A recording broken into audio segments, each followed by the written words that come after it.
Saludos, bienvenidos. Hoy es jueves 16 de junio. Los indignados continúan a puertas del Parlamento catalán, una protesta que ha marcado el debate dentro del hemiciclo. Se lo contamos enseguida, antes las portadas de los periódicos. Y comenzamos como cada día por el diario El Mundo. Los indignados cruzan la línea roja y agreden a los políticos. Golpean, escupen, pintan e insultan a los diputados del Parlamento. Mas justifica a los Mossos. Prefiere una democracia imperfecta al caos y la violencia. Cayo Lara, zarandeado en la protesta contra un desahucio, suspendido por el juez. Y lo vemos en fotografía de portada. Varios manifestantes abroncan al diputado independentista Alfons López Tena ayer en Barcelona. Y otras fotografías. El conseller Puig saluda tras aterrizar en el Parlamento. Y continuamos con los titulares. Papandreou fracasa en su intento de lograr un gobierno de unidad. No acepta convocar elecciones en 3 meses. Y Goldman Sachs, lo más popular en la bolsa es vender España. Además, Arenas acusa a Izquierda Unida y PSOE de querer alterar las reglas del juego electoral.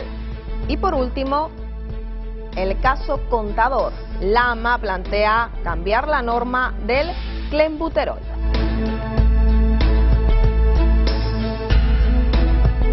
Comenzamos ya con los titulares más destacados del país. Grupos radicales bloquean con violencia el Parlamento catalán. Varios diputados fueron agredidos y decenas accedieron a la Cámara en furgones policiales. Los partidos y el 15M repudian los hechos. Y lo vemos en fotografía de portada. Mas y otros parlamentarios superan el cerco en helicóptero.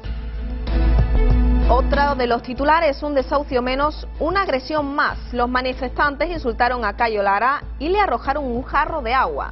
Además, las dudas en la Unión Europea sobre el rescate a Grecia castigan a los mercados.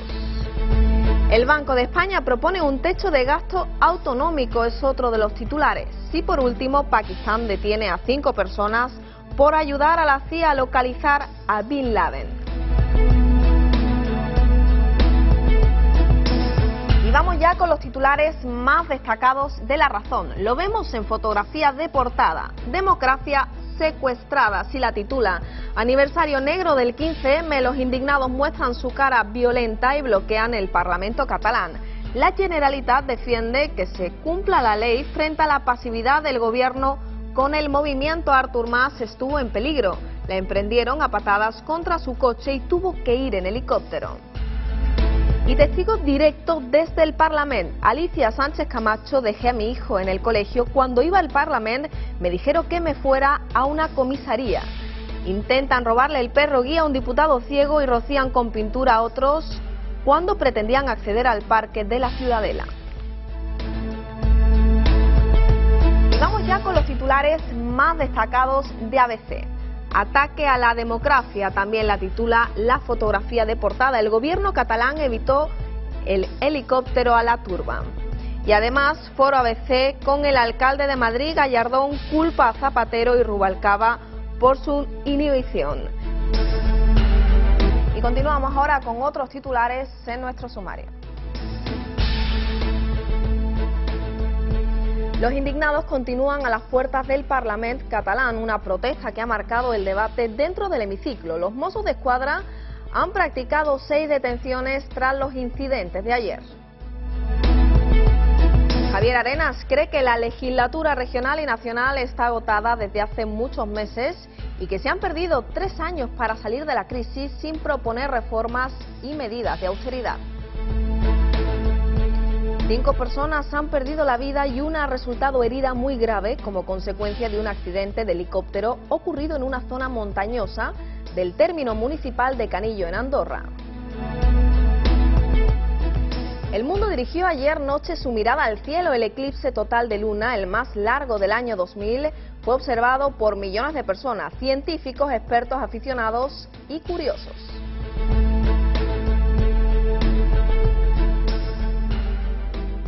Y se lo anunciábamos al comienzo del informativo, los indignados continúan a puertas del Parlamento catalán, una protesta que ha marcado el debate dentro del hemiciclo. Los Mossos d'Esquadra han practicado 6 detenciones a raíz de los incidentes protagonizados por los grupos de indignados que han agredido a algunos diputados cuando iban a entrar en el Parlamento y que asediaron durante casi todo el día.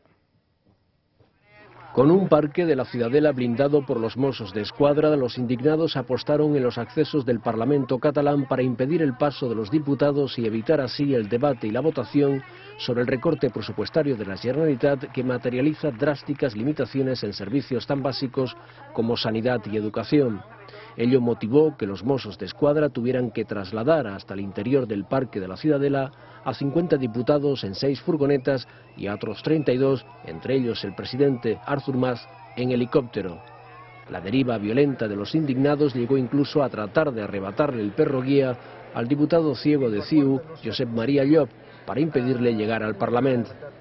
Al término del pleno, los diputados catalanes y los miembros del gobierno catalán salieron al final de la tarde del Parlamento, evitando a algunos grupos de indignados que se concentraban en las puertas de acceso al Parque de la Ciudadela y custodiados por un amplio dispositivo policial.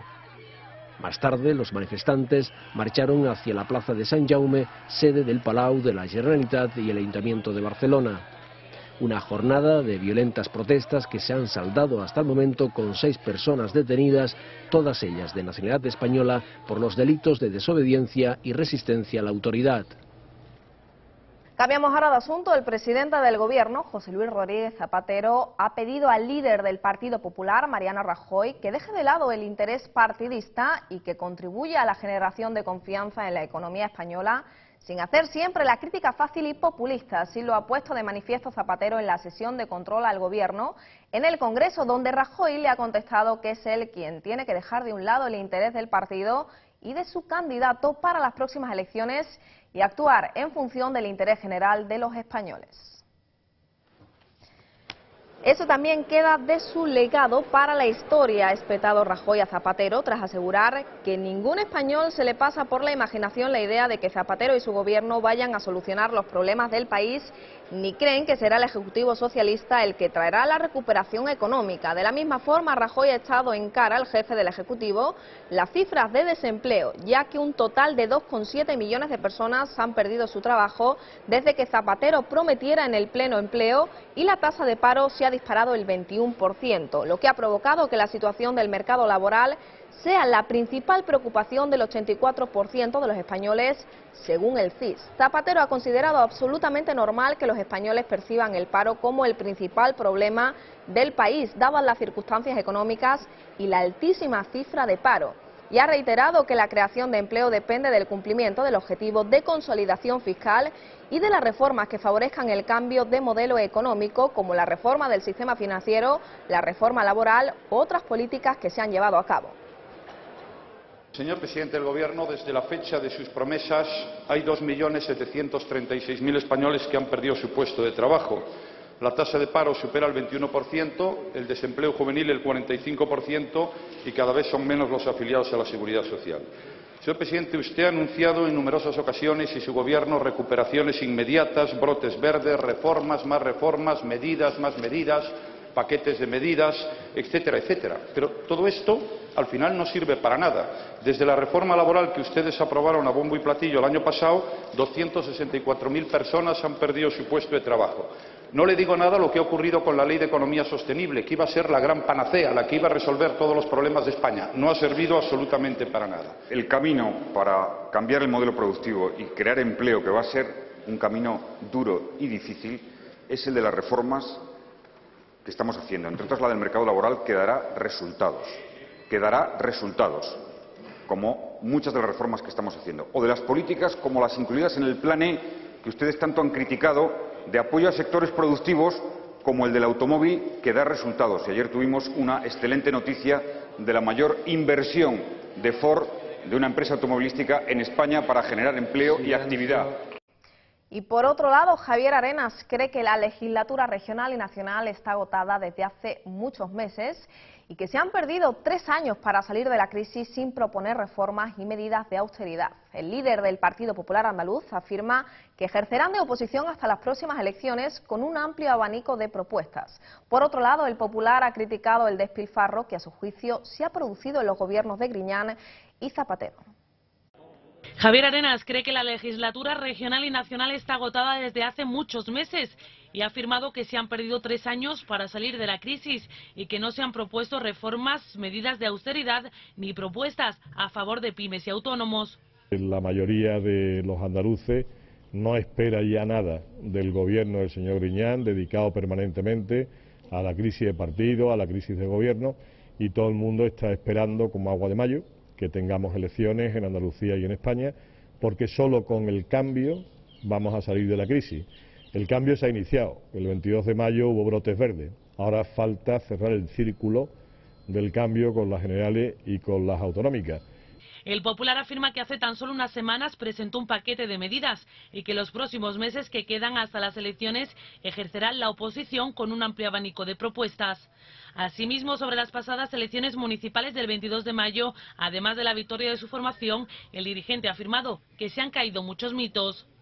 El PP nunca ganará en Andalucía, nunca ganará en Sevilla. Después de 34 años, ese tópico se terminó. Cayó otro tópico: para que el Partido Popular gane, hace falta que se incremente la abstención. Si los ciudadanos van a las urnas, siempre ganará el PSOE. También cayó el 22 de mayo. Y el tópico fundamental que cayó: el PP nunca ganará en España, nunca ganará en Andalucía, porque en Sevilla hay una enorme distancia entre el Partido Socialista y el Partido Popular. También el Popular ha criticado duramente el despilfarro que a su juicio se ha producido en los gobiernos de Griñán y Zapatero. Afirma que se ha gastado dinero sin ningún tipo de control y que ahora llegará la austeridad de la mano de los gobernantes del Partido Popular.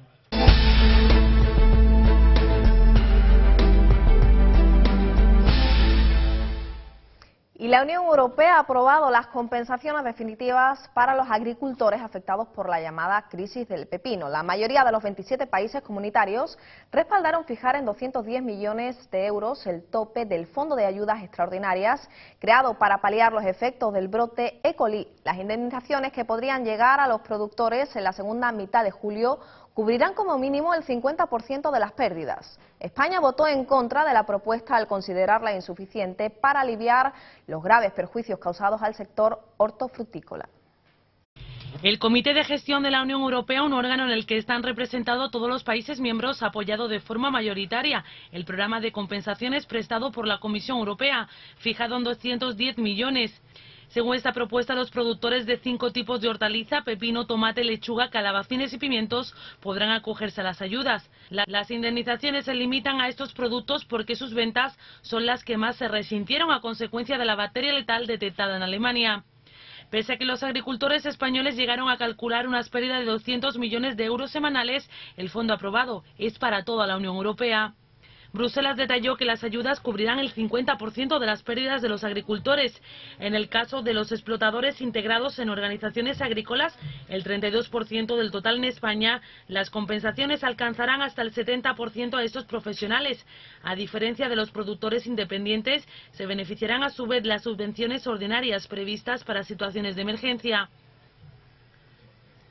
España, que desde el principio de la crisis defendió que los agricultores deberían recuperar entre el 90 y el 100% de las pérdidas, votó en contra del montante del fondo con respaldo de varios países. El gobierno volvió a insistir en que las compensaciones son insuficientes y no contemplan a todos los afectados.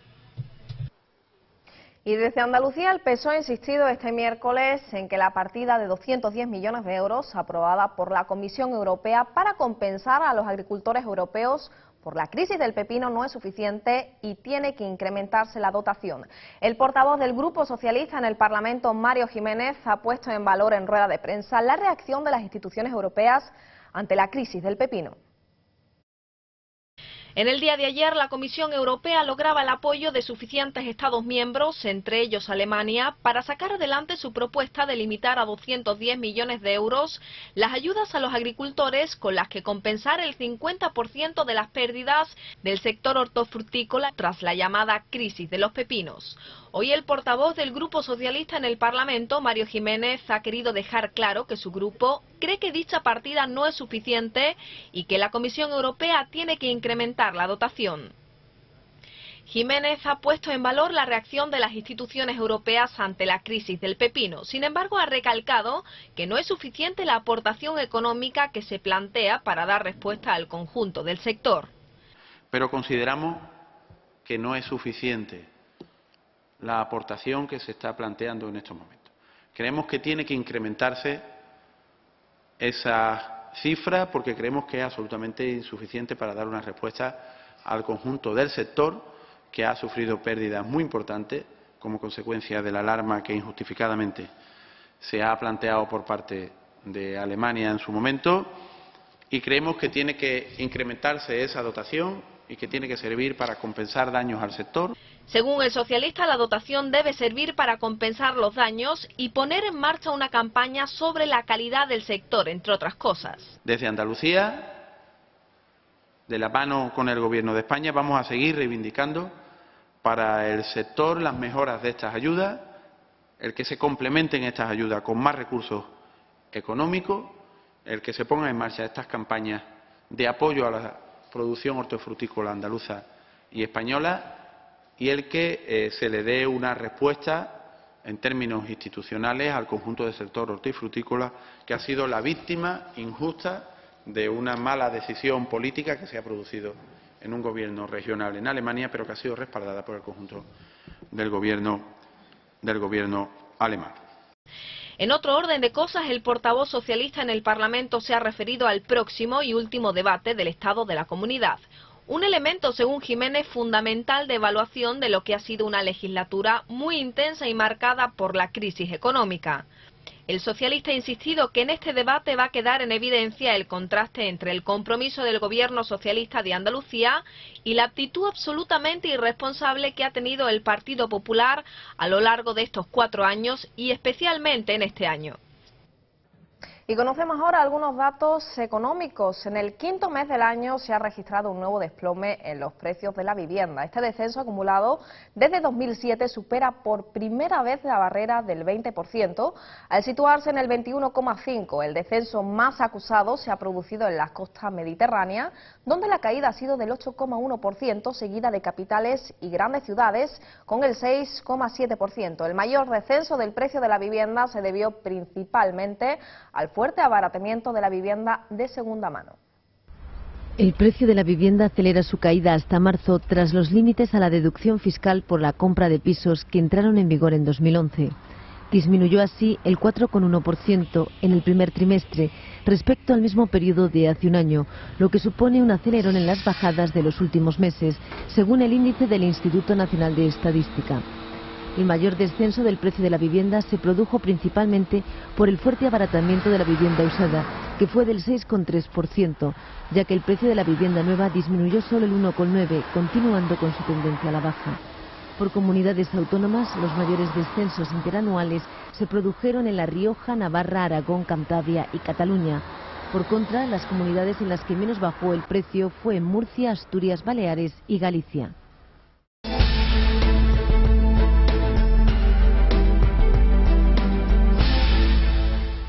Cinco personas han resultado muertas y una herida muy grave como consecuencia de un accidente de helicóptero ocurrido ayer en una zona montañosa del término municipal de Canillo, Andorra. Los bomberos han informado de que el accidente, cuyas causas se investigan, se ha producido hacia las 10:30 horas local, cuando los 6 ocupantes del helicóptero se dirigían al refugio juglar a 2.204 metros de altitud para transportar material necesario para rehabilitarlo. En una zona montañosa de Andorra, un helicóptero se ha estrellado y 5 de sus 6 ocupantes han muerto. El sexto se encuentra gravemente herido, con quemaduras en el 70% de su cuerpo. Las causas del accidente se están investigando según los bomberos. El aparato se dirigía a un refugio de la montaña en Juglar para rehabilitarlo de cara a la nueva temporada. Este excursionista que paseaba por la zona explica que el helicóptero se enganchó a un árbol porque llevava un cable colgando. Y el asesinato, muerte y violación de Marta del Castillo serán juzgados del 17 de octubre al 30 de noviembre. El caso de la joven sevillana acumula 27 tomos de actuaciones. Los padres de la chica como acusación particular y la Fiscalía de Sevilla pedirán 52 años de prisión para Miguel Carcaño, asesino confeso. El juicio por la violación y asesinato de la joven sevillana Marta del Castillo se celebrará del 17 de octubre al 30 de noviembre, en 3 sesiones por semana, según han anunciado el tribunal a los abogados personados. El caso por la desaparición y asesinato de la joven, ocurridos el 24 de enero de 2009, acumula 27 tomos de actuaciones. Según fuentes del caso, en total serán 20 sesiones de juicio contra el asesino confeso Miguel Carcaño, que se enfrenta a 52 años de cárcel, y sus 3 presuntos cómplices, en un caso del que será ponente el magistrado de la sección séptima, Juan Romeo. La acusación particular añade 10 años de cárcel para el hermano del presunto asesino, Francisco Javier Delgado, acusado de presuntos delitos de encubrimiento, profanación de cadáveres, amenazas al menor conocido como el Cuco y contra la integridad moral. Además, los padres piden 5 años de prisión para la novia de Delgado, María García, y para Samuel Benítez, amigo del asesino confeso, por delitos de encubrimiento, profanación y contra la integridad moral. Solicitan también que Miguel Carcaño indemnice a los padres y a las hermanas de la víctima con 480.000 euros y los otros 3 acusados con 100.000. En el juicio deben declarar los 4 acusados, 15 policías, 51 testigos y 6 peritos en ADN, además de los autores del informe psiquiátrico sobre el asesino confeso y los 2 psicólogos que atienden a la madre y a las 2 hermanas menores de Marta.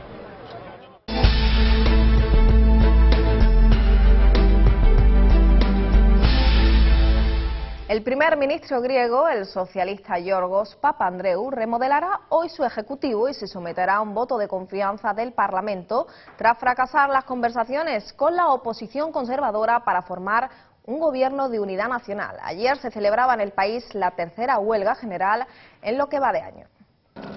La odisea de Yorgos Papandreou, la crisis económica que arrastra a Grecia, ha desembocado en una grave crisis política. El primer ministro ha anunciado un cambio de gobierno que será sometido hoy a un voto de confianza. Estamos en un momento históricamente crucial. Debemos tomar decisiones ante esta situación crítica y creo que el consenso nacional es necesario para salvaguardar los intereses de la nación. La oposición ha rechazado la oferta de formar un ejecutivo de unidad nacional y ha pedido el adelanto de las elecciones. En Atenas, la remodelación anunciada por Papandreou divide a los griegos. ¿Un gabinete remodelado con qué? ¿Con los mismos ministros? Ya lo hacían nuestros abuelos, siempre son los mismos. Creo que el primer ministro ha actuado con responsabilidad. Me parece que ha entendido el mensaje y que está tratando de calmar la ira del pueblo. La propuesta de Papandreou ha coincidido con la 3ª huelga general en lo que va de año, con nuevos reajustes económicos como telón de fondo. Y les hablamos ahora de los refugiados sirios. Turquía continúa insistiendo en su solidaridad con el pueblo sirio. Cerca de 8.500 personas se hacinan en los 4 campamentos levantados en suelo turco. Algunos líderes internacionales han apuntado a que el conflicto en Siria se convertirá en un problema regional y también internacional. Vengan los que vengan, Turquía no cerrará sus puertas a los refugiados sirios. Ankara insiste en que seguirá dando refugio a los civiles que huyen de la represión ejercida por el régimen sirio. Miles esperan el momento de cruzar la frontera turca. Los que ya lo han conseguido han recibido la visita del ministro de Exteriores turco en la provincia de Hatay. Compartimos un futuro y un destino común con el pueblo sirio y de ninguna manera cerraremos las puertas a nuestros hermanos y hermanas de Siria. No dejaremos de alojarlos cuando lleguen a los 10.000. De hecho, falta poco para llegar a esta cifra que algunos sitúan como el tope de refugiados que el gobierno turco está dispuesto a acoger. Cerca de 8.500 personas se hacinan en los 4 campamentos levantados ya en suelo turco. En los últimos días las autoridades impiden a los periodistas acercarse al campo y hablar con los refugiados. Ankara mantiene sus puertas abiertas, pero advierte a Damasco: si la situación continúa así, el conflicto en Siria se convertirá en un problema regional e internacional. Y conocemos ahora el tiempo para las próximas horas.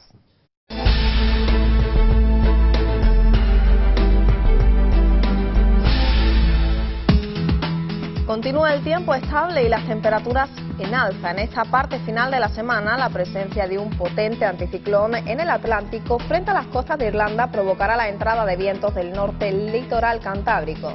Los cielos se cubrirán de nubes con precipitaciones frecuentes en la costa. Sin embargo, en el sur de Andalucía predominarán los grandes claros, con algunos intervalos de nubes a primeras horas cercanas al litoral mediterráneo.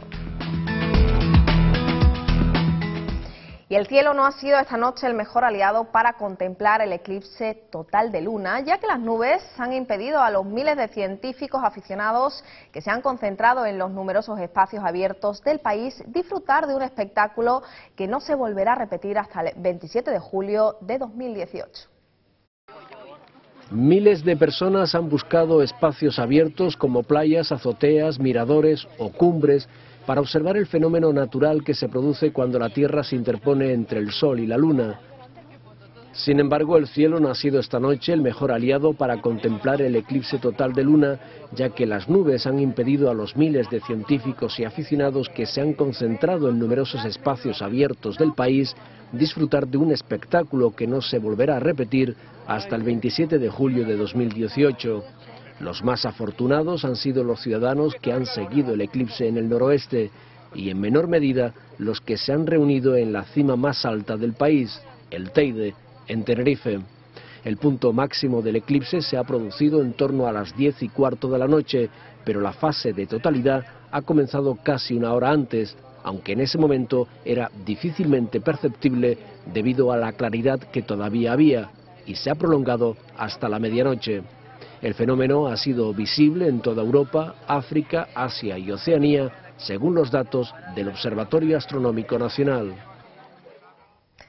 Y la bailaora María Pagés, las actrices Aitana Sánchez Gijón, Pilar Bardén y Pastora Vega han rendido anoche un homenaje al Premio Nobel de Literatura José Saramago en la Casa América de Madrid. Bato no chão a ordem que decide a união dos demos e dos cantos. Ergo uma rosa, corpo. Las mujeres han sido personajes muy importantes en las obras del escritor portugués José Saramago.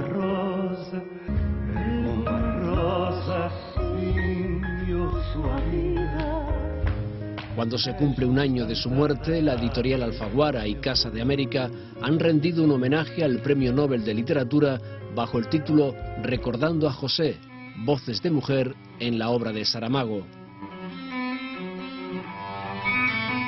La bailaora María Pagés, junto a las actrices Aitana Sánchez Gijón, Pilar Bardén y Pastora Vega, han llevado a cabo esta noche una lectura dramatizada de una selección de textos del propio autor, realizada por su viuda y traductora Pilar del Río, con fragmentos de obras como Ensayo sobre la ceguera, Memorial del convento o Las intermitencias de la muerte. La guadaña había oído decir que esto podría suceder, transformarse la muerte en un ser humano, preferiblemente mujer por esa cosa de los géneros, pero pensaba que se trataba de una historieta, de un mito, de una leyenda como tantas y tantas otras.